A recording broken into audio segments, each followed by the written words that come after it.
Now, you see, when me was a girl, the cake, the Christmas cake, or, me no know, my home must have been quite very Englishified because them used to call it plum pudding too. It did start long before Christmas, you know. Because first of all, the fruits had to be soaking in wine months before Christmas. Prune, raisins, currant, small pieces of orange peel, sometimes colored with green and red coloring, and that would be all put together to soak. Then, my dear, you have to have egg and you have to have butter.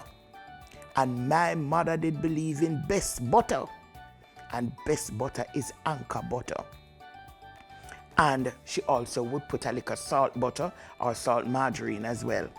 And then now, that is when you really know if you're strong, if your muscles developed, or what. Because the sugar and the butter have to rub and rub and rub and rub until my mother is satisfied. Because sometimes when you think that it rub out to a nice consistency or whatever it is, for my mother that wasn't enough. And then no, and that would take a long time, you know, this rubbing out. And you have to use like a big wooden spoon in a big bowl or a pudding pan. And then now you have your egg and your wine and the flour. You had to, if you're going to use counter flour, you had to sift the flour.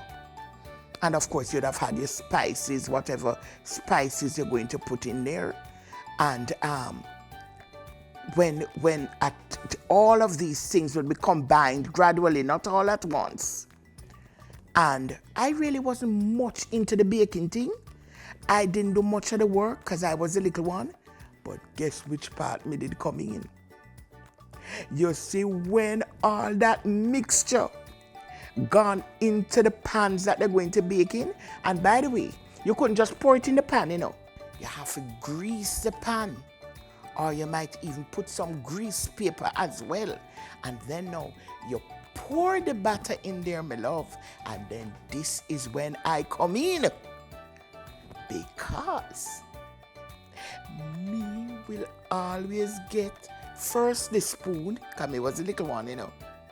And then the pudding pan. Yes, man. To lick out. And I was the envy of all the children in the house. But guess what? My mother did expect me to share. So me have to make everybody get a little lick. But me make sure so me did get most of the lick them. You think I should sue my parents though? My mother in particular. Because me think that the amount of pudding pan that I lick out all these years is what causing me to look like this these days. I look like one big pudding myself. What can I tell you?